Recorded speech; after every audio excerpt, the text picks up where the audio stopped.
Your show will go live in 5 seconds. 4, 3, 2, 1. Broadcasting live. It's America's longest running talk show on computers. It's Computer America, bringing you the biggest names in technology with guest interviews, new products, and your emails. Listen live at computeramerica.com on any device around the world. Email the show at live@computeramerica.com or find us on social media. Be sure to check out our website for contests, giveaways, show notes, live video stream, podcasts, and more. You're listening to Computer America.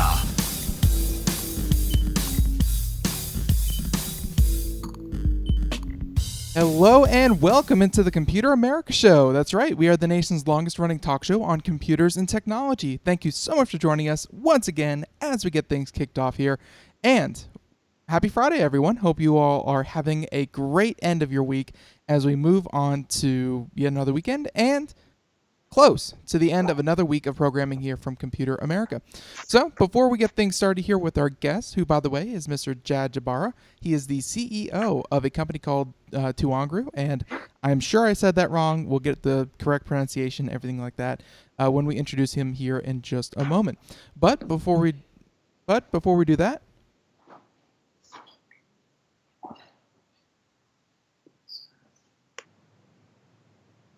so, yeah, sorry about that. But before we do that, we, of course, have to mention a few things, including ComputerAmerica.com. That is your home for everything that we do here on Computer America.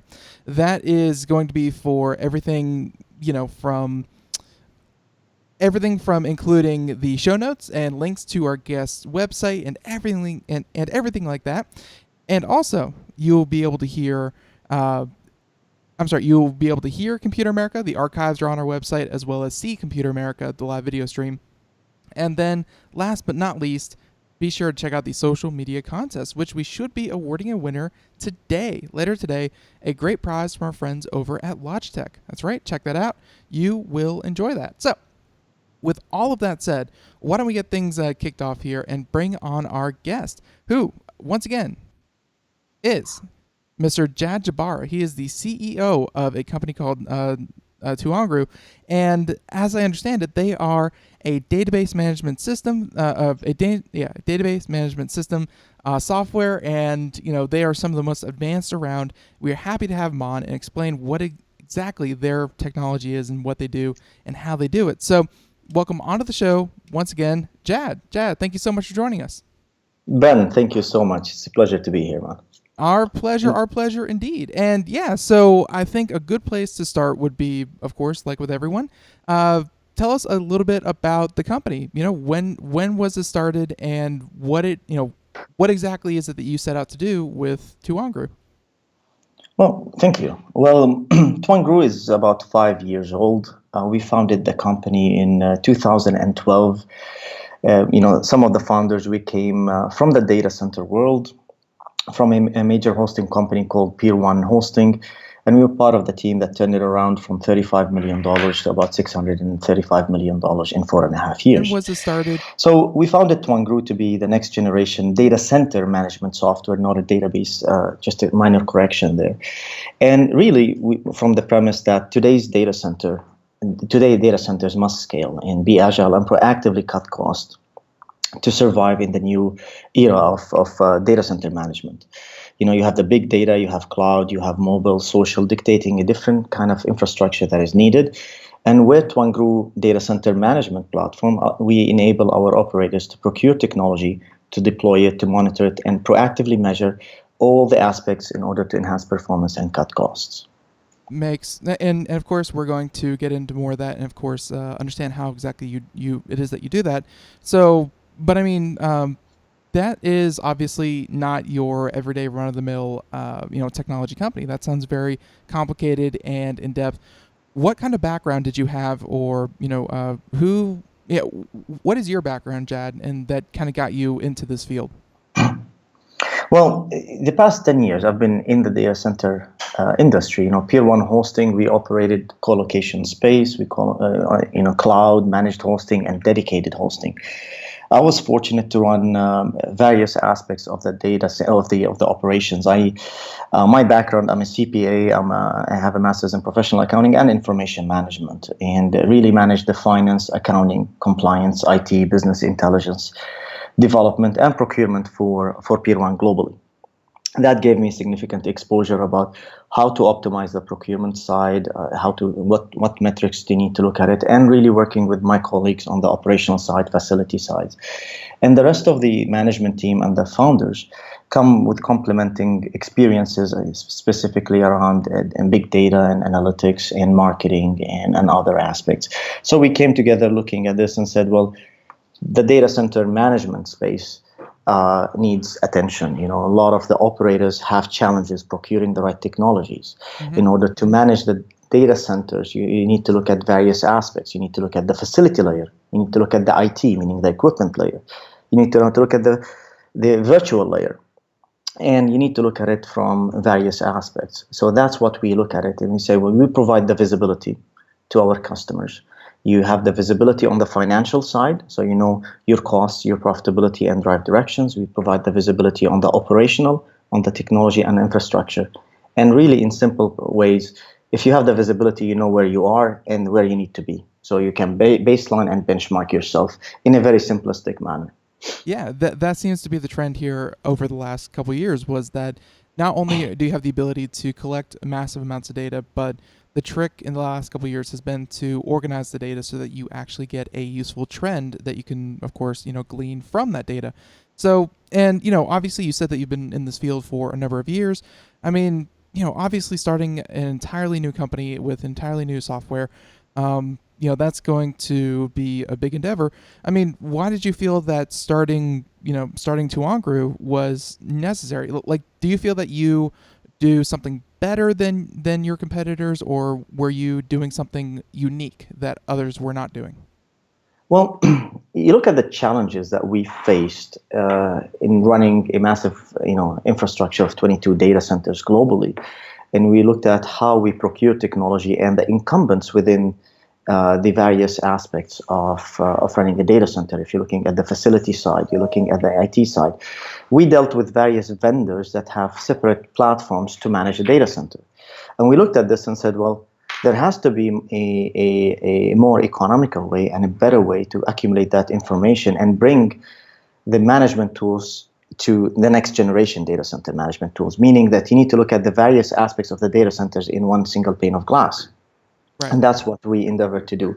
The cost model for the incumbents is also archaic. You're looking at it from the 1980s and 90s, where you're looking at a massive investments in hundreds of millions of dollars for somebody or hundreds of thousands of dollars to implement a platform, and then to get a fraction of what they need to run a data center. We looked at this and said, well, we can make a difference here.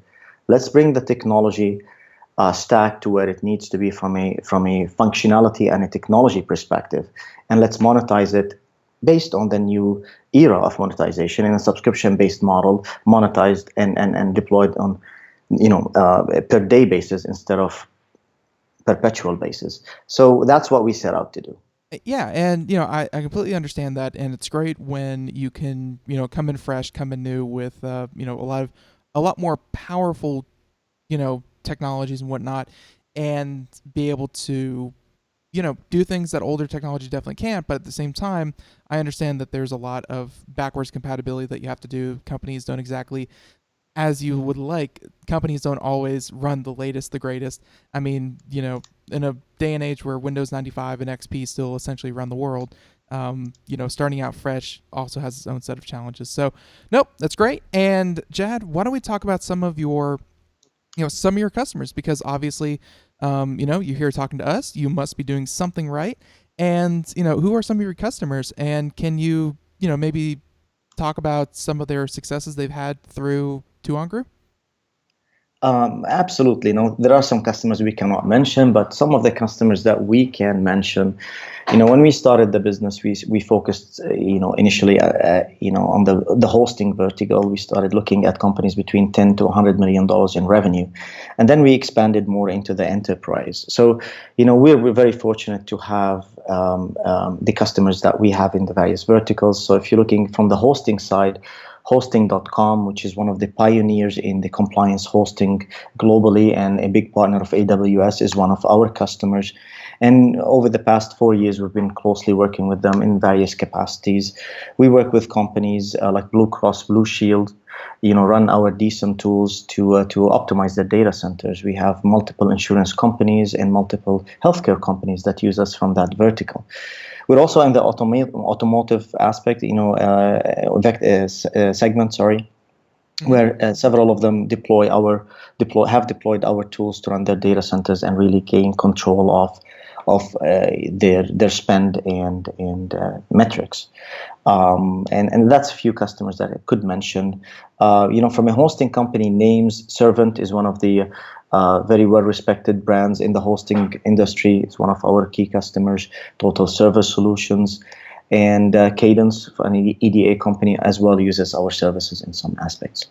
Quite a number of them. And, one thing I'm really picking up on is that, when you think database management, you think databases and maybe the Googles, the Amazons of the world makes a lot of sense. But it sounds like you're in a lot of different fields. You're in a lot of different verticals. We're in the data center, not database, Ben. Data center, right? Yeah. So the data center, yes. If you look at the data center operators and the data center market has been growing. And if you look at enterprises building their own data centers, or you're looking at the public cloud where Amazon is building massive data centers and others, Azure and Google, or you're looking at the various co-location and hosting companies, the investment in data centers is needed because you think about day-to-day activities that we have.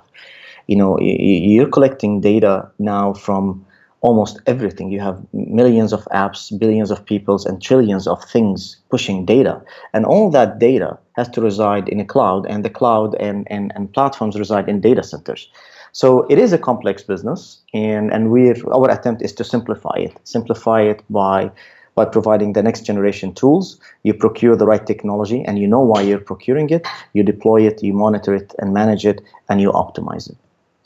Right. And, that point was definitely made yesterday when, even companies as seemingly inane as, take Bose, for example, they, every one of their headsets, every one of their wireless headsets is also pushing, that kind of data point, what you're listening to, how you listen, that kind of thing.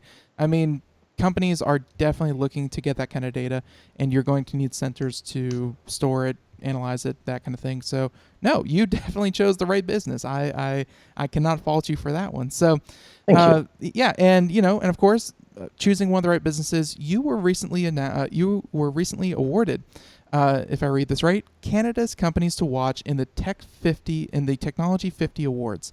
So what was this award? What did you win? And what does that mean for your company? Well, first of all, we're absolutely humbled and honored to be recognized by Deloitte Fast 50 Award, and to be one of the top 10 companies listed to keep an eye on in 2017 and beyond. This award is a recognition by the industry and by Deloitte across Canada that we're doing something interesting, if you may say. And it means a lot to the team and to the company. We started the business in 2012 with 3 employees. We grew to 8. Now we're 22, going to 45 employees by the end of this year. That's significant growth, and recognition brings validation to what we're doing and set out to do within this vertical. It brought a lot of excitement within the energy and within our customer base and our advisors, and it brought a lot of exposure for the company. And the exposure was on multifacets. We got a lot of analyst exposures by the recognition by a prestigious company like Deloitte. We got a lot of exposure from the financial aspect, VCs taking note of us and having conversations about us, about our model and about our company and where we're going. And we've got a lot of attention from prospects and customers that this is a validation that a company the size of Deloitte every year goes through hundreds of companies and then recognizes the 50 and then puts 10 on a list and says they're doing something interesting. So you should pay attention. And it is an absolutely a humbling and experience, and we're extremely honored by it. Very well said. And it's great that you can, of course, get that recognition and get things moving. But of course, let's be honest here. Now you have to you have to keep keep ahead of the pack, because if you're recognized as one of the best new companies, you are of course going to have to stay one of the best new companies. And it's a lot of pressure, but it sounds like you and your team are definitely up to the challenge. And I've noticed this a couple times in this interview. You've spoken very almost personally about your team. What would you say is kind of your team? Because again, as I kind of went through your history, it looked like there were about 4 or 5 of you that founded it. How big is Tuangru at this point? Today we're 22 employees, and we're growing. The plan is to grow to about 45 employees by the end of this year, and we are heavily recruiting in the various aspects. If it's in the development side and the product engineering side, and on the sales and development side as well. And if I will use this as a free opportunity to advertise that we are hiring. Absolutely. Absolutely. If you'd like to join the next generation data center company with a fantastic culture and an open culture, please feel free to hit me up on my contact information is on the website, and I would love to hear from you. Sure. So from a team perspective, my mandate is to recruit, retain the best talent, and to retrain and run the playbook. And we're set out to be the next generation data center technology company. We want the number 1 spot there, and we're making the claim for it. And as such, we're recruiting the talent that can get us there. So surround yourself with the best people that you can find and know how to work with them. Makes perfect sense. And yeah, and that's right. There's also a link to Tuangru on our website. Go check that out in the show notes. And let's you mentioned you're looking to grow to essentially double your workforce here in the coming year. But where else do you see your company? Because obviously you double your workforce, but I'm sure that you can take on many, many more clients. Where do you hope to see Tuangru in the coming year? Well, in the coming year, the first is the human element, growing the team and making sure we recruit and retain the right people. From a product perspective, we're expanding our functionality into monitoring various aspects and managing various aspects of the cloud, from if it's Azure, if it's Amazon, AWS, and if it's Google. And as well, incorporating some of the newer technologies in terms of automation using bots, and in terms of AI, adding that additional artificial intelligence capabilities to the platform to provide our customers with more insight about their platforms and how to optimize their business. From a geographical perspective, we also have plans to continue our expansion in Europe. We're based out of the US and Canada. Mm-hmm. We have offices in the US, in St. Louis, in Denver, in California, and in Vancouver, Canada. And we started our expansion into Europe, and we're planning to invest in that as well.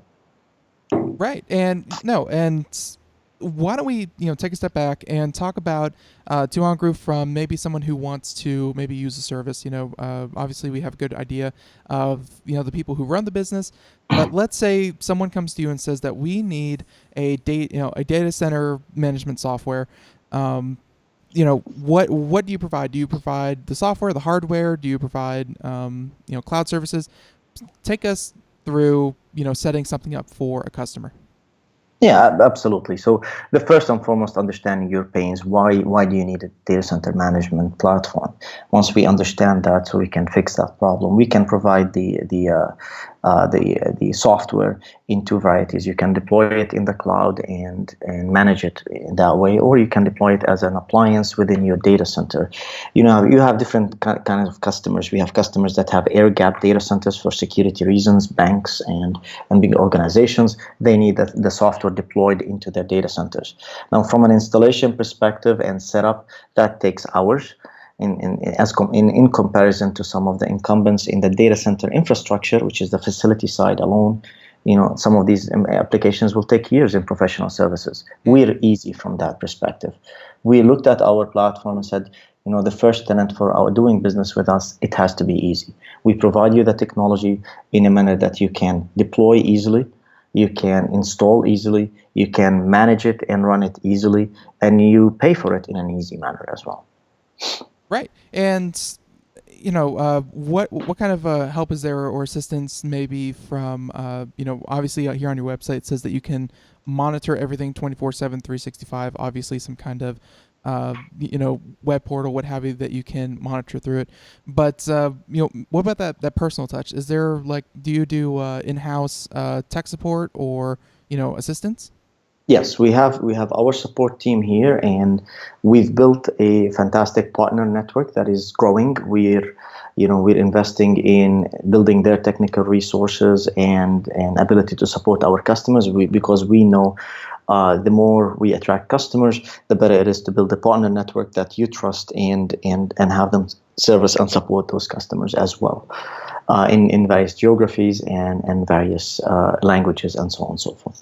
Oh, definitely. Definitely want to talk to someone who, of course, is native in your language. It helps, especially with something as technical as this.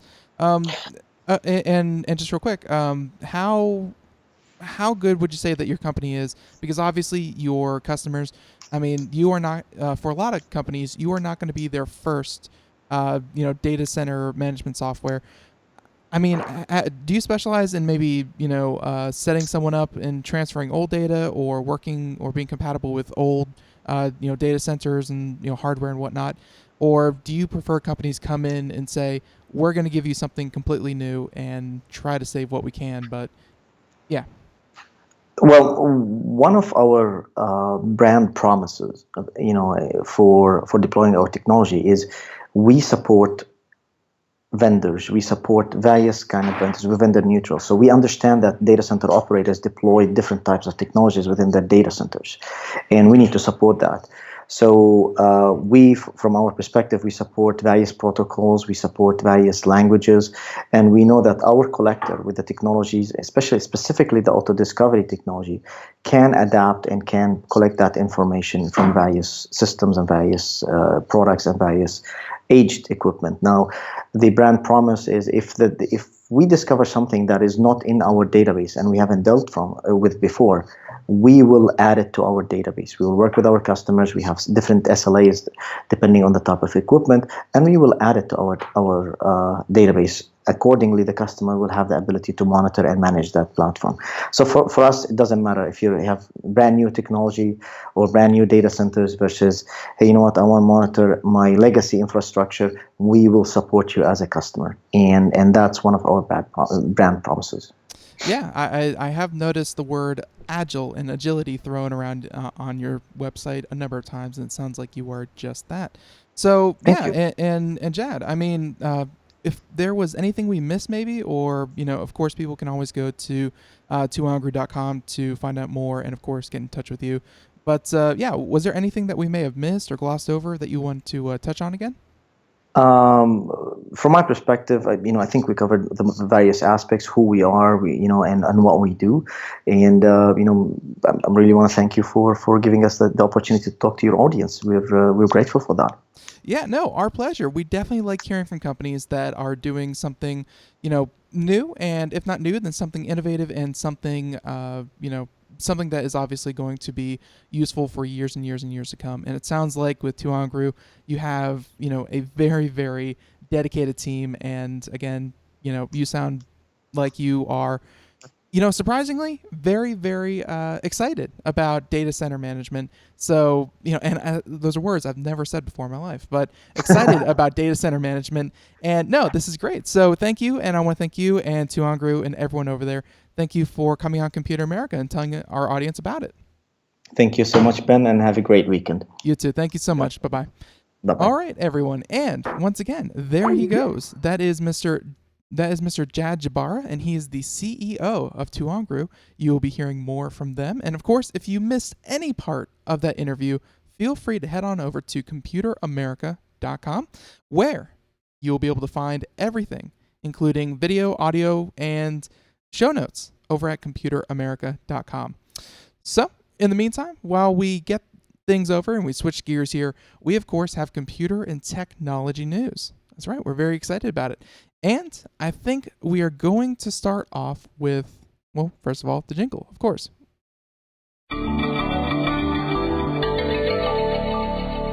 That wasn't right. Here we go.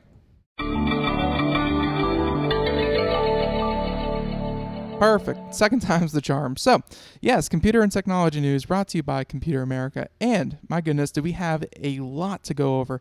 You know, it's weird. On Friday, everything just hits, and it hits fast. So, here we go. We have, again, a number of different ones. And I think I want to start off with a story that we were supposed to cover yesterday. We unfortunately did not get to it because, you know, it's a strange one. It's a strange story here because Google, of all people, guess what they're doing with Chrome? Yes, that's right. Their own web browser. They are doing ad blocking. And you're thinking, Google, ad blocking, why in the world would a company who makes $1 billion a month from serving up online web advertising make a built-in ad blocker for Google Chrome? And it's simple. It's because Google knows that there is a fundamental problem with ads, is that they are being used pervasively. They are being used very, very aggressively. And to a lot of people, it's annoying. You know, Google is not blind to this kind of thing. They're not deaf to this kind of thing. They know that the current model of online advertising is not sustainable. They have the data. They have everything they need to know about, hey, why it's not working, and they're out to fix it. And their number one solution at the moment is, of course, going to be, there we go. Yeah. And their number one solution at the moment is going to be ad blocking. So here we go. This is from Ars Technica. Great publication. Go check them out. But today, and by the way, actually this was published a couple of days ago, but Google will add an ad blocker to all versions of the Chrome web browser. And I must say, I'm a fan because I personally use uBlock Origin. There are a number of other ad blockers out there, such as AdBlock Plus and, of course, AdBlock just normal. There's a bunch of different ad blockers, and we definitely recommend that you go out and use them because they are not only going to change the way you browse the web, but they're also going to keep you safe from things like malware that are unfortunately injected into ads and then can be served to a number of sites that you would consider safe, but then the advertisements are not safe. And folks, you don't even have to, click on these things. You don't even have to click on these things. They just inject ads just by being loaded onto the website that you're looking at. Scary stuff. So great Chrome ad blocker. And here we go. The Wall Street Journal has just dropped a shocker of a report in that Google is planning to add an ad blocker into Google Chrome, which is, by the way, the world's most popular web browser. That's right. Firefox coming in. Internet Explorer was for a while. Of course, now we have Microsoft Edge. We have Mozilla Firefox. We, of course, have Opera and Safari. Safari being Apple's trademark web browser. And yeah, Chrome is by and large the top web browser in the world. So now the ad blocker will reportedly end up in the desktop and mobile versions of Chrome and would be switched on by default. Saying that if this is true, of course, this report suggests a major conflict of interest for Google, to say the least. Saying that today, Chrome covers over 50% of the browsing market, and that is according to net market share, and Google would kill its income if it started blocking Google ads. But of course, Google won't block Google ads. Makes perfect sense. Instead, according to the report, Chrome will target unacceptable ads as defined by the Coalition for Better Ads. And by the way, Google is, of course, a large member of the Coalition for Better Ads, but those include things like Google and Facebook. So, and of course, it has a page of least preferred ad experiences up on its website, where this page calls out pop-ups, auto-playing video ads with sound, and interstitial, whatever that is, interstitial ads with countdowns, and large sticky ads as below the threshold of the consumer acceptability. So essentially, they're going to be mainly targeting and blocking unacceptable ads, but leaving the rest. So it's like half an ad blocker, but still a step in the right direction. So we'll wrap up the story and move on to others as we continue on here with Computer America just after this. Stay tuned for more. Here we go. We are all Brother Wolf. 10 years ago, a group of locals banded together to create positive change. We took animals into our homes, held adoption events at local retailers, and talked to the community about our mission to help build a no-kill Asheville. A decade later, we have achieved so many victories for animals in need. There's been so much progress, yet there's still so much to do. As part of our year-long celebration, we encourage you to become a member of our special Compassionate Circle program. With a monthly donation of $10 or more, you will have behind-the-scenes access to the work we are doing at Brother Wolf. Our goal is to reach 1,000 members because we receive no government funding. Working together, we can help build and sustain no-kill communities. Learn more at compassionatecircle.bwar.org. We are a 501c3 tax-deductible organization.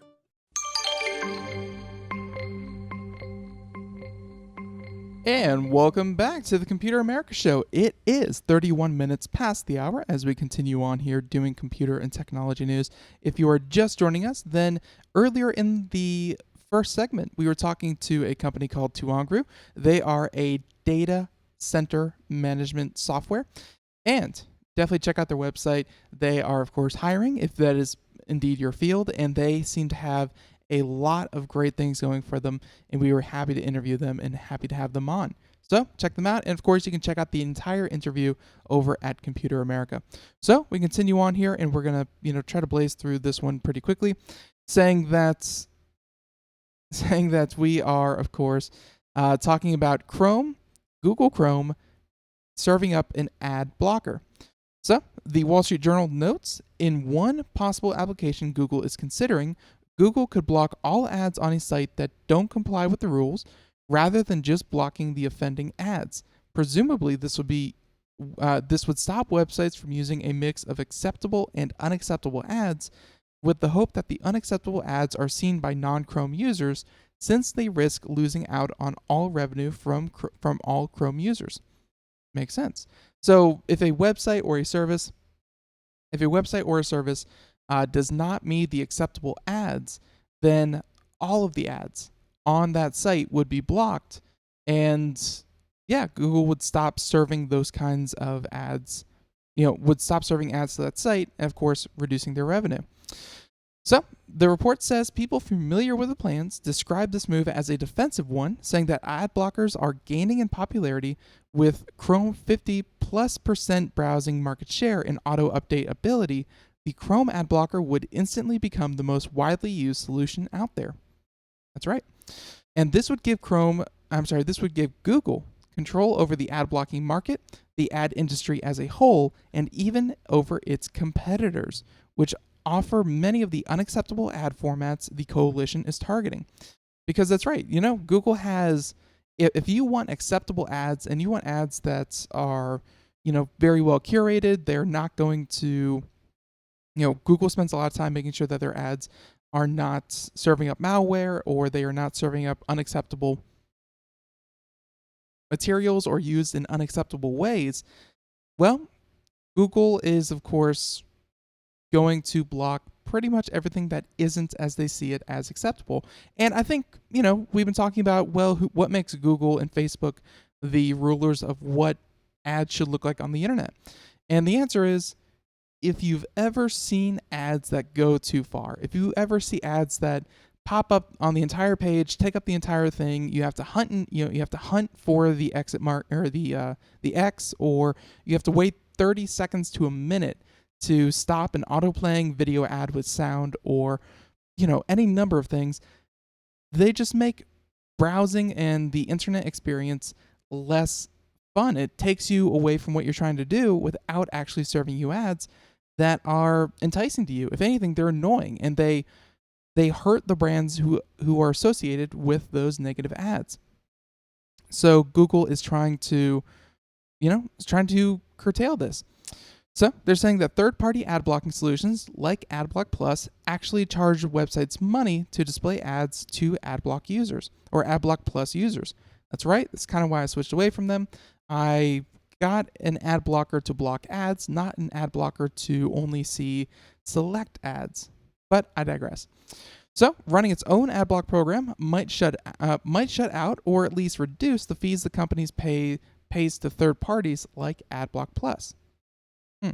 So Chrome already blocks window spawning pop-up ads, but the move to block even more ads would still be a counterintuitive one. So to beat the ad blockers, Google must become an ad blocker. And something I heard from another report just the other day, they're saying that obviously, again, Google is not in a vacuum. They know what's going on with their ad services. They know about the ad blocking experience and why people are doing it, again, because really it changes the way people browse, people use their websites when you have to selectively, block ads. And Google knows this, so they're trying to get out ahead of it. And another point reporter made was that this kind of move makes Google look like the good guy. It makes Google look like they're on the consumer side of things, where Google is essentially reaching out and saying, we understand. You don't like certain kinds of ads. We are helping you, the consumer, by blocking these certain kinds of ads. And don't worry, we have your best interest at heart. We're really, again, I think this article really hits the nail on the head. This is defensive. If you let people come in and without discretion, just wipe all advertising off of the internet, then Google as a company is unsustainable. So instead, they come out and they say, don't worry, we're only going to allow acceptable ads. And hey, we got your back on this one. So all in all, I have to say, kudos to Google. I mean, ads are definitely a problem from a lot of websites. If you've ever been to a website that is just littered with ads, I mean, sure, it might make a bit of money, but at the same time, it really makes the whole thing just atrocious. So, and again, the fact that this is Google Chrome, the fact that this is auto-updating Google Chrome, and everyone will be able to get this, that's that's 1 in every 2 web browsers on the internet are about to get an ad blocker. I can't say that's a bad thing. So, very cool, and again, very head scratching. So, let's of course move on to another story, and we have again a number of them. So, why don't we choose? How about this one? This one's weird. Nice, relaxing Friday story because honestly, I don't know how much sense this is going to make, but I couldn't resist the headline. KFC, you may know them, Kentucky Fried Chicken, saying that KFC launches sandwiches into space, saying that Rob Lowe is KFC's new colonel, and, well, things take a strange turn when in the company's new ad. That's right, we're talking about space chicken. So, here we have it, saying that there have been days when I thought that all KFC sandwiches should be launched into space, and this is by Chris over at CNET. And somehow he's never quite been moved by the Colonel's fare. So still, the author said he never thought he'd see the day when a fast food chain truly wanted to speed its food into the great beyond. So behold the new KFC ad, which features yet another actor playing the Colonel, and this time you have Rob Lowe, saying that Daryl Hammond, Norm Macdonald, Jim Gaffigan, and several others have already taken on the role in the campaign, and Lowe is perhaps the first who simply can't muster the Southern accent at all. And I'll be honest, out of all those, I mean, Norm Macdonald was great, but I think personally Jim Gaffigan was probably the best Colonel. But anyways, still, he says that he wants to send KFC Spicy Zinger Sandwich into space. And unlike most terrestrial chicken sandwiches, Rob Lowe claims KFC's are hand-breaded. So, they're saying that we'll see how the camera attached to the chicken survives the launch. So, as to whether performing the feat of sending this concoction into space is possible, Lowe will only admit that we certainly hope so, Our entire marketing campaign depends on it. And I can just imagine Jeff Bezos, Blue Origin, or Elon Musk, SpaceX competing for the privilege. And of course, CNN will offer minute-by-minute sandwich conditions. So that's right, KFC. You may know them. They made my personal favorite, the KFC Double Down. And yeah, they're going to send a chicken sandwich into space.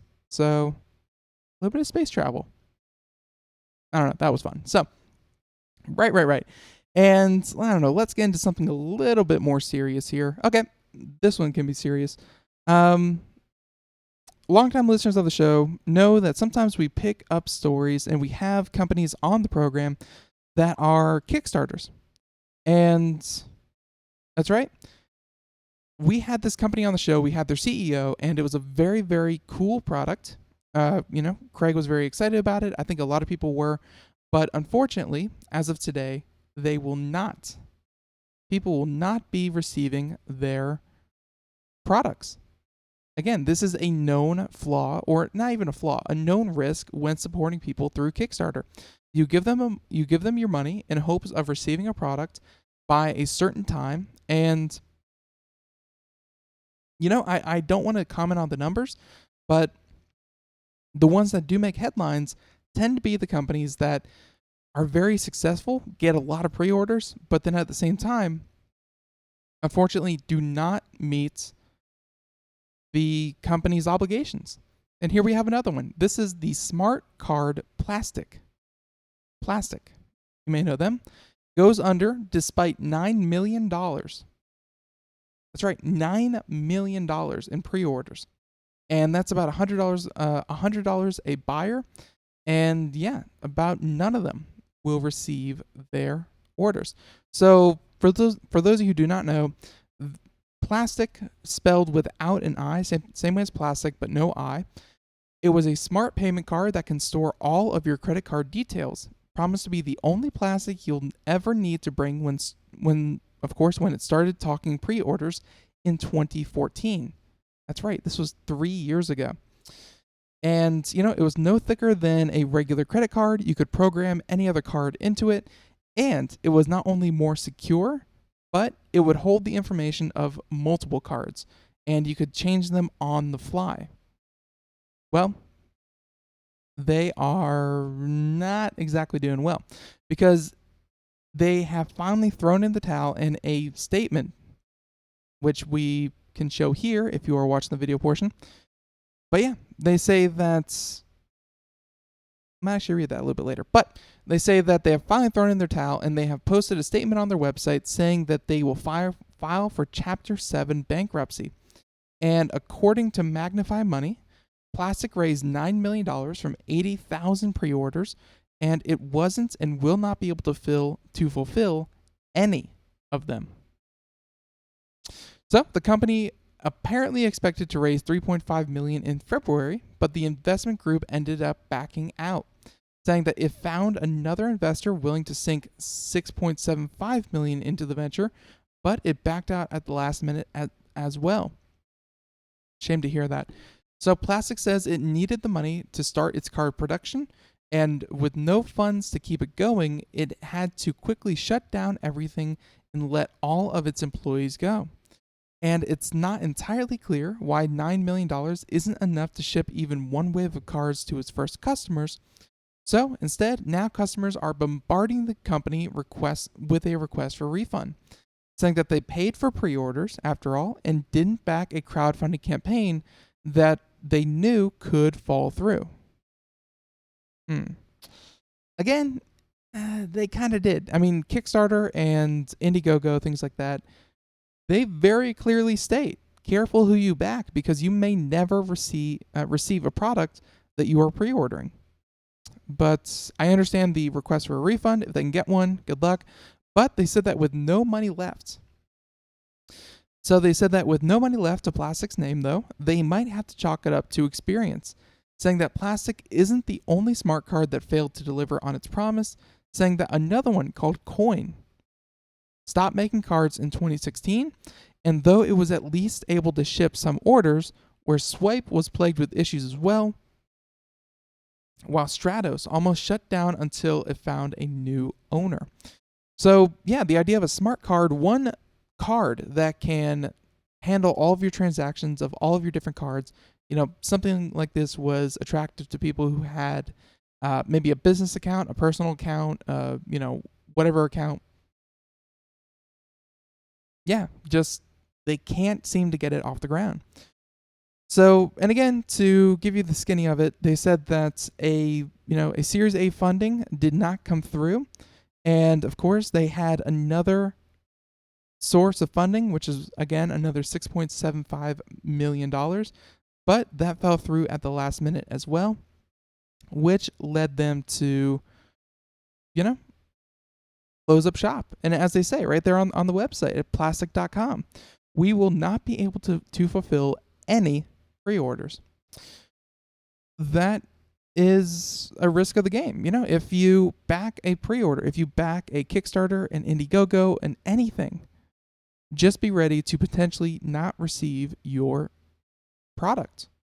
And, again, I'm sure there are many, many products out there that do ship, but we look at companies like Pebble and we look at companies like, although to be fair, Pebble did ship out a lot of its products, they still weren't able to make a proper go of it. You have things, a lot of different products that just never see fruition. And it's because, honestly, a company is not built on simply crowdsourcing and, crowdsourcing pre-orders. A company is founded on a large loan or investors who sink a large amount of money into it. Even if you have 80,000 customers, it doesn't mean that you have everything you need to service 80,000 customers. So, a word of warning, you're not just backing a product, but you're backing the people behind the product. Be careful what you, of course, buy out there. So, let's see. Let's go into something a little bit more fun. How about this one? I've been a huge fan of the Call of Duty franchise. Admittedly, I got into it a little bit later than most people. I think my first game was Call of Duty Modern Warfare, the first one. And of course, I played, Modern Warfare 2 and World at War and a few others. And one thing that you may have noticed, this was big news back last year, was that where Battlefield, which was essentially the one-to-one competitor for Call of Duty, Battlefield went backwards in time. They went to World War I. They saw a lot of success, a lot of accolades, where Call of Duty went with not just Infinite Warfare, which was essentially space episodic, and it was giant spaceships, space battles, highly advanced soldiers. And you think that, kids of today, they don't care about World War II or World War I. Again, we found the opposite. There was that craving for maybe not nostalgia. I don't know anyone around who still thinks, wow, World War I, that was so much fun. But it was more simplistic, It's more back to the roots of what made the franchise great. And here we have it. The rumors are true.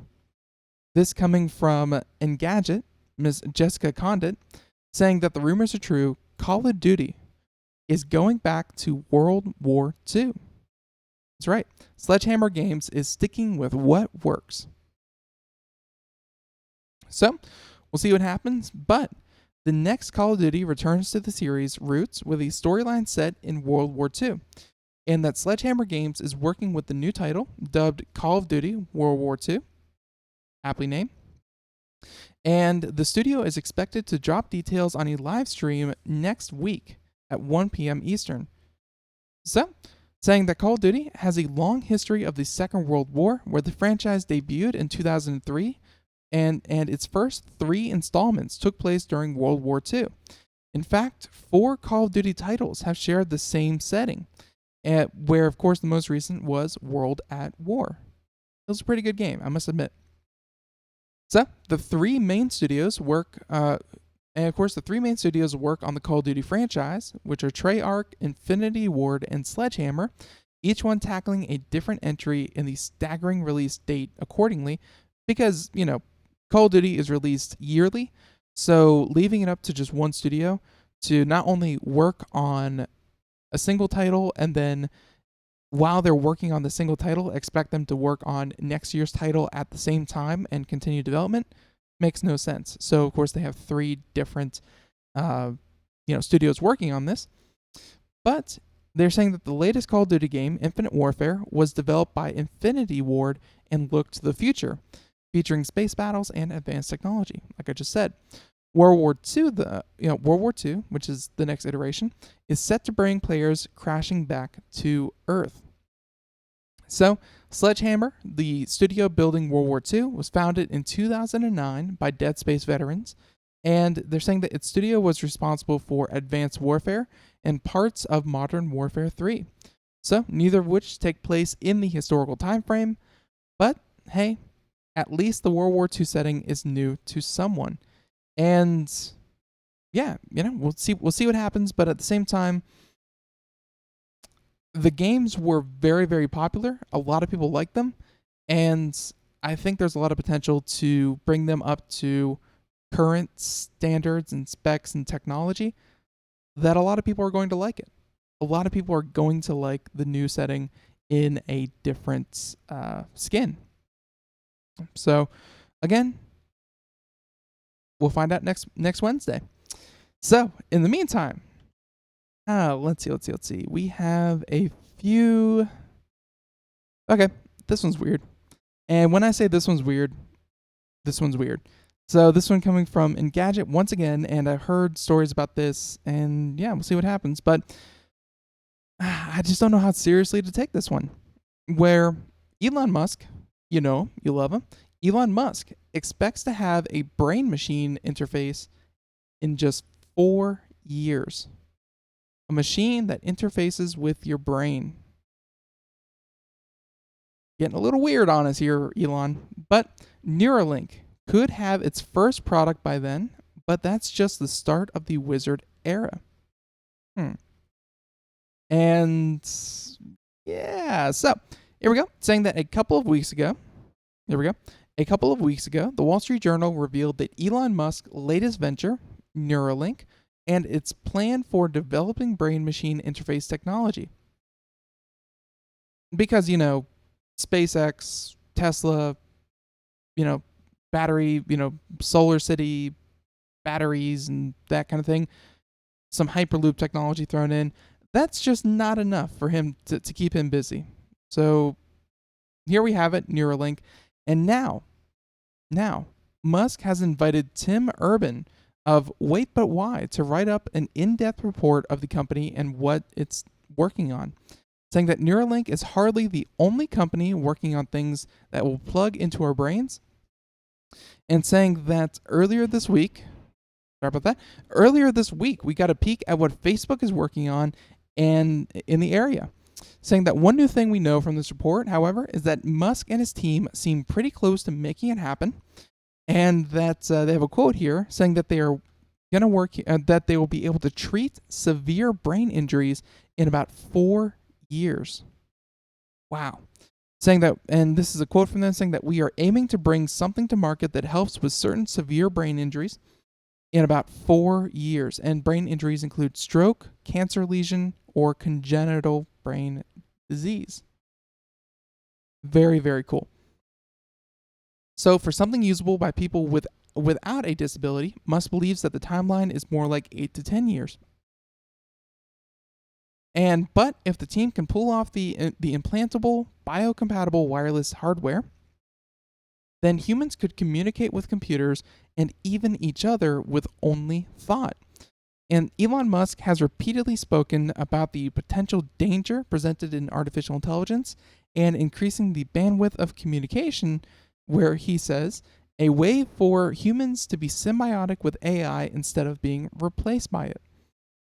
And, that there's a lot of truth to that, but a lot of science fiction but wait, what are you smoking, Elon?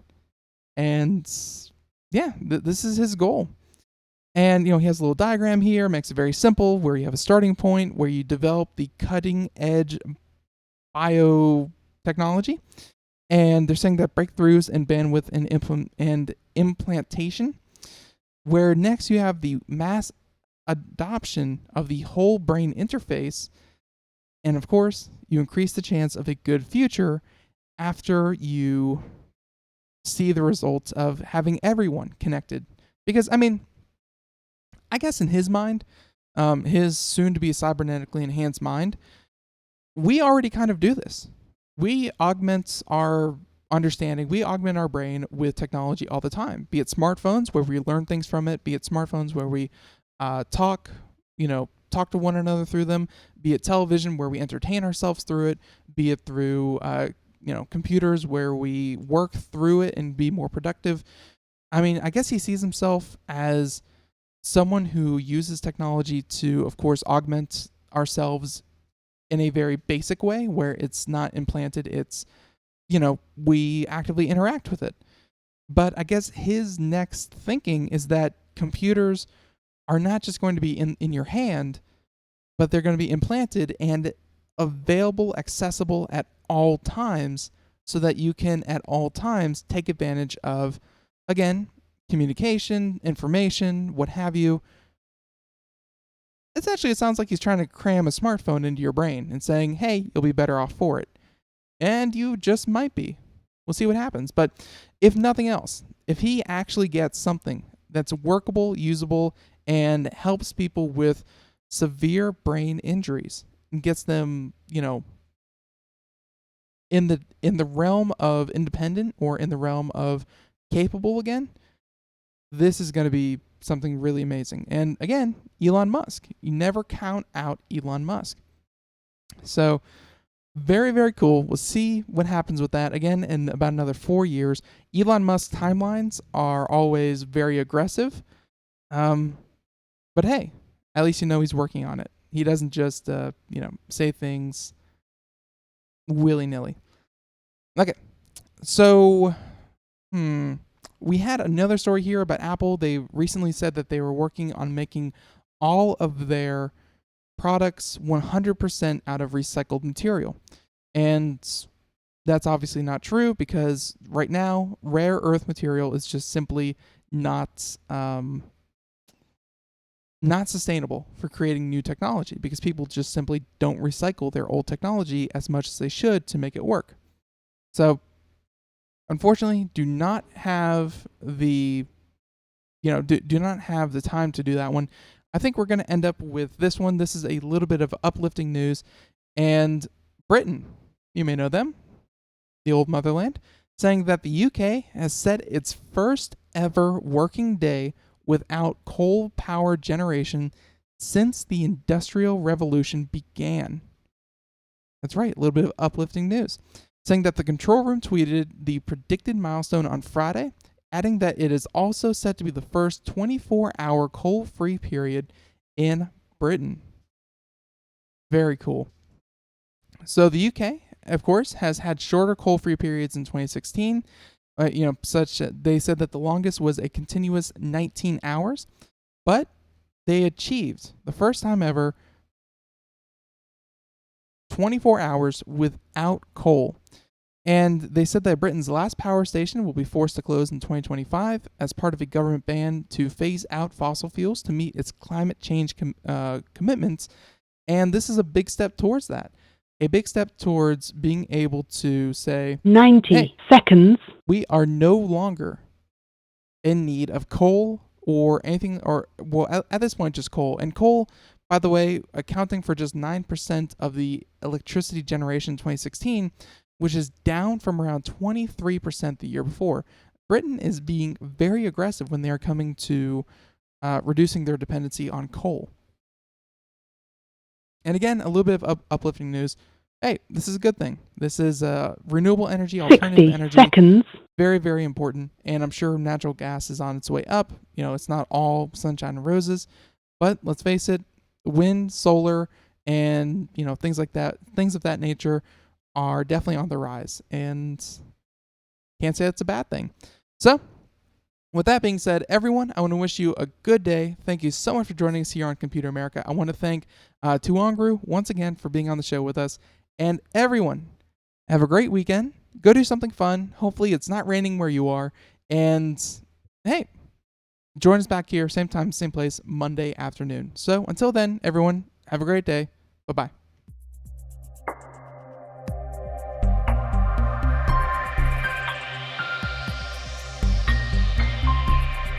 Ten seconds.